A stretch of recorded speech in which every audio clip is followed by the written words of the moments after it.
Good morning. सुप्रभात। जैसे लगातार पूरे देश से आवाज उठ रही है कि कोरोना के कारण सबसे ज्यादा प्रभावित जो मामला है वो है बच्चों की पढ़ाई। सबसे ज्यादा प्रभावित जो क्षेत्र है वो है युवाओं का रोजगार। सबसे ज्यादा प्रभावित क्षेत्र जो अगर है कोरोना के कारण तो वो है भविष्य देश का। कैसे देश आगे चलेगा, कैसे युवा जो है सक्षम होंगे, कैसे बच्चे जो है तैयार होंगे, कैसे पढ़ लिख करके काबिल बनेंगे, किस प्रकार से देश के निर्माण में योगदान देंगे, ये सबसे बड़ा सवाल सबके सामने अब है और सभी जगह से आवाज उठ रही है। इससे पहले जो इलेक्शन टाइम होता था तो हिंदू खतरे में है कि हिंदुस्तान खतरे में है, मुस्लिम खतरे में है कि जो है धर्म खतरे में है, जो इस प्रकार की जो बातें चलती थी, हिंदू मुस्लिम सिख ईसाई आपस में सब भाई भाई, ये पूरे साल के लिए बात है। ये 26 जनवरी 15 अगस्त पर गाया जाने वाला गाना है, लेकिन इलेक्शन जब भी आएगा तो इस प्रकार की चीजें बिगड़ेंगी और आपस में जो है लोगों की भावनाएं भड़काने के लिए इस प्रकार की वीडियो दोनों तीनों चारों तरफ से ही आती हैं और धार्मिक भावनाएं आहत होकर के और ये मामला बिगड़ता है।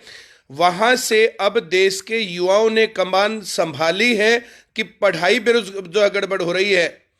युवाओं ने जो कमान संभाली है कि बेरोजगार रह गए इन सब चीजों के चलते। अब लोगों को पता चलने लग गया और डिबेट का अब बड़ा मुद्दा है बेरोजगारी, शिक्षा, चिकित्सा, स्थानीय मुद्दे, सड़क, किस प्रकार से जो है देश समाज आगे बढ़ेगा, ये सब बातें। मैं बहुत लंबी वीडियो नहीं बनाऊंगा, बहुत ज्यादा बातें हम लोग हमेशा डिस्कस करते रहते हैं। सिर्फ इतनी बात करने वाला हूं, कल 17 तारीख है, सोमवार है, 17 जनवरी।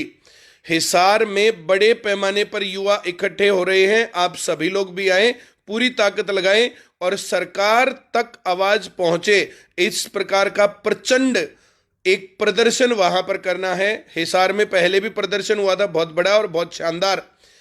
सभी युवा अब अपने रास्ते पर हैं, उनको लक्ष्य में लाने में जो है बहुत ज्यादा सफलता हासिल हम लोगों ने की है।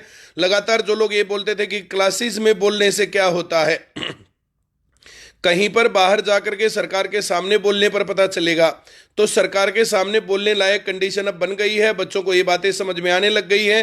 धीरे धीरे धीरे धीरे बातें जो ये बातें डिस्कस हुई है, ये पेरेंट्स तक, गांव तक और हर जगह तक पहुंच रही है कि जो ये माहौल है ये माहौल गलत है। इसके अंदर युवाओं को बेरोजगार रखा जा रहा है। पिछले 2 साल टोटली खराब हो गए। क्या इन 2 सालों के अंदर जो खराब गया समय है वो समय मिलेगा? क्या अपर एज लिमिट में छूट देगी सरकार? क्या इन युवाओं की सुनने वाला कोई आदमी है?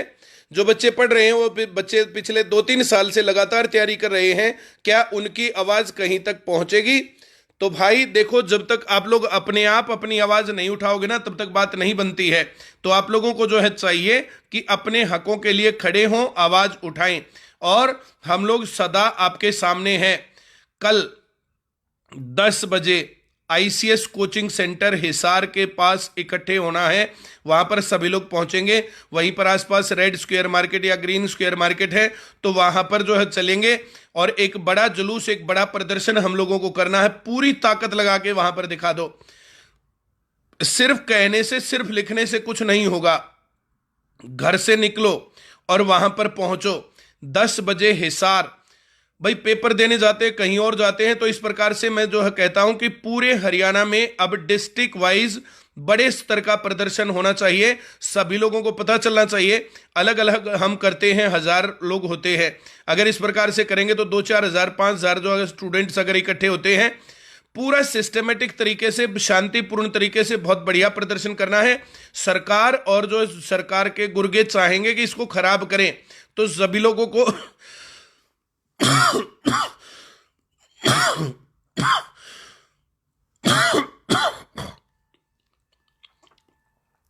पूरी सावधानी के साथ काम करना है। माफ करना भाई, मेरे को खांसी उठ गई थी, गला खराब है थोड़ा सा पिछले एक हफ्ते से।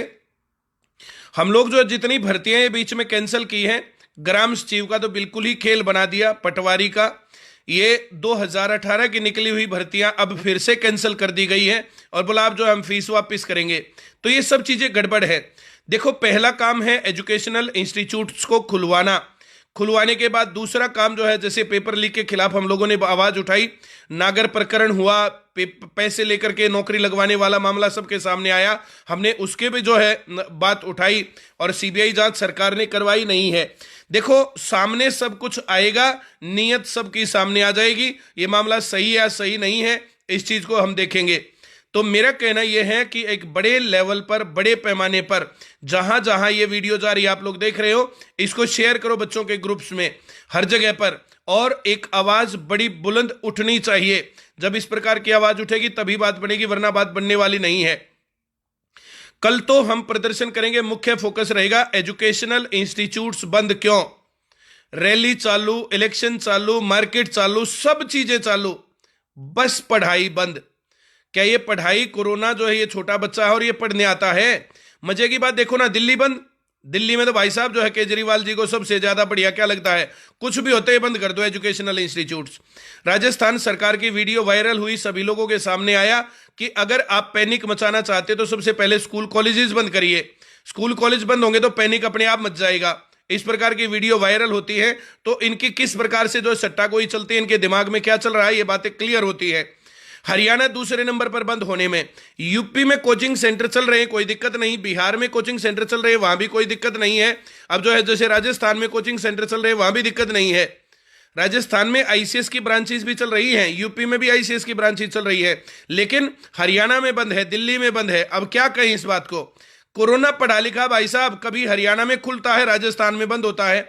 अब राजस्थान में खुला, हरियाणा में बंद है, तो ऐसा कौन सा कोरोना है जो वहां छुट्टी चला जाता है और बाकी जगहों पर फैलता है? आप लोगों को अगर ये षड्यंत्र नहीं दिखाई देता तो फिर जो आपको दिखाई देगा भी नहीं। और कितने दुख की बात है कि ये सब कुछ हमारे समयों में हो रहा है और हम आवाज भी नहीं उठा रहे। और आज हम आवाज नहीं उठाएंगे तो कब उठाएंगे? और किस प्रकार से पता चलेगा देश का भविष्य खराब हो रहा है? पढ़ाई का कौन आदमी ये कह रहा है कि पढ़ाई का मामला सही चल रहा है? पिछले इन 2 सालों में कोरोना महामारी आई, ठीक है, कोरोना महामारी आ गई तो एजुकेशन का स्तर सुधारने के लिए सरकार की तरफ से एक भी प्रयास हो तो मुझे बता दो।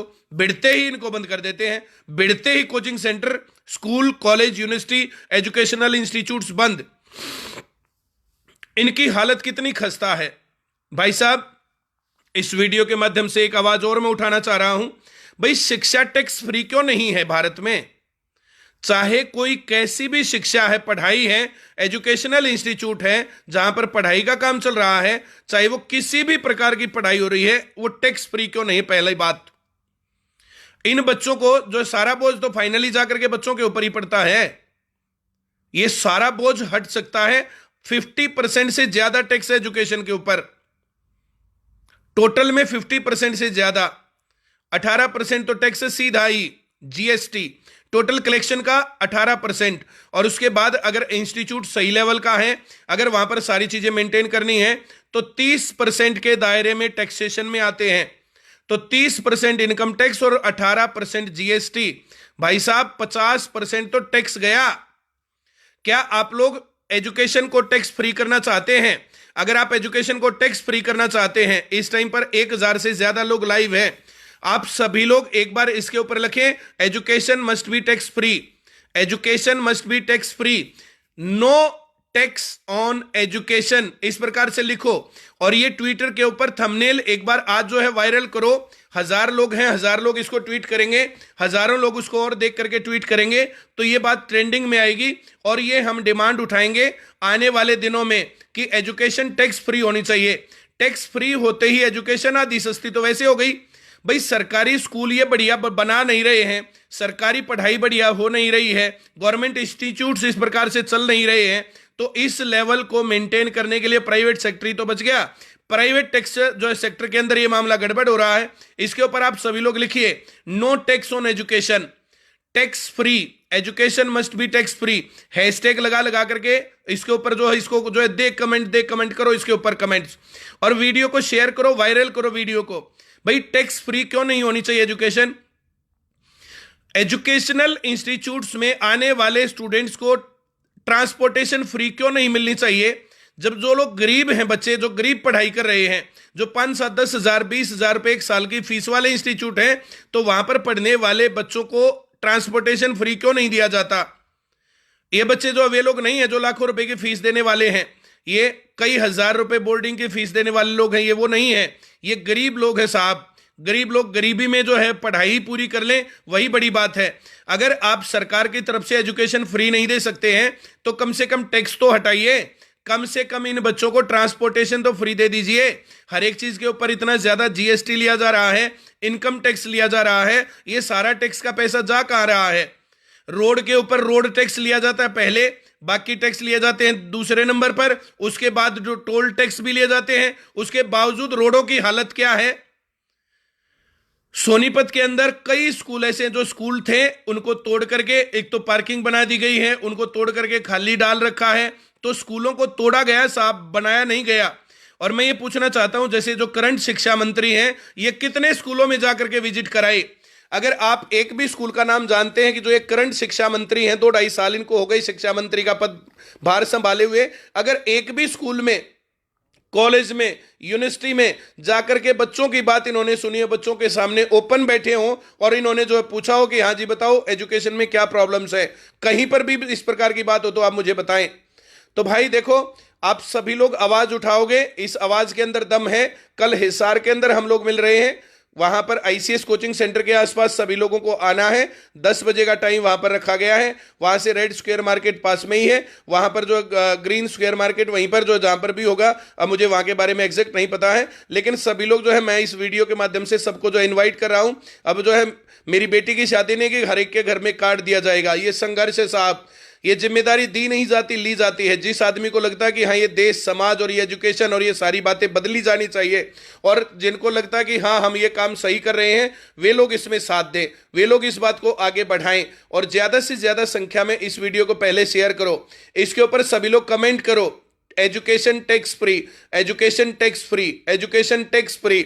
उसके बाद free transportation for all students, free transportation for all students, इस प्रकार से हैशटैग ट्विटर के ऊपर भी कैंपेन चलाओ, यहां पर भी कैंपेन चलाओ। आवाज उठाओगे बात तब बनेगी। और कल भारी संख्या में हिसार में पहुंचना है, उसके बाद फिर आगे की बातें करते हैं। बहुत बहुत धन्यवाद। हर एक डिस्ट्रिक्ट के अंदर इस प्रकार से बड़े प्रदर्शन किए जाएंगे। एजुकेशन को बचाना है, एजुकेशन को टैक्स फ्री बनाना है, सभी स्टूडेंट्स के लिए ट्रांसपोर्ट फ्री की मांग करनी है। जो ये फॉर्म भरे जाते हैं, फॉर्म के अंदर 500-700 रुपए भरे जाते हैं, ये भी फ्री की डिमांड हम करेंगे। जब लोग बेरोजगार हैं, उनके पास पैसा नहीं है, आप उनको बेरोजगारी भत्ता मत दीजिए साहब, कम से कम उनसे फीस मत लीजिए फॉर्म भरवाने की। हर एक फॉर्म भरवाया जाता है, 500-700 रुपए लगते हैं। पेपर आप जो है उनको 200, 300, 400 किलोमीटर दूर भेजते हो, तो घर से जहां पेपर है, एग्जाम सेंटर है, वहां तक का ट्रांसपोर्टेशन फ्री। तो इस प्रकार की जब हम डिमांड करेंगे तब बात बनेगी, और इस डिमांड को मनवा कर रहेंगे। अब टैक्स फ्री होनी चाहिए एजुकेशन, सभी फॉर्म फ्री भरे जाने चाहिए, और जहां एग्जाम सेंटर है वहां तक का आना जाना फ्री होना चाहिए बच्चे का। ये डिमांड हम लोग अब जो है बड़े पैमाने पर उठाएंगे। आप सभी लोग इसमें समर्थन करेंगे तो ये बड़ी मांग बनने वाली है। चलिए, बहुत बहुत धन्यवाद। कल हिसार में मिलते हैं। Thank you very much.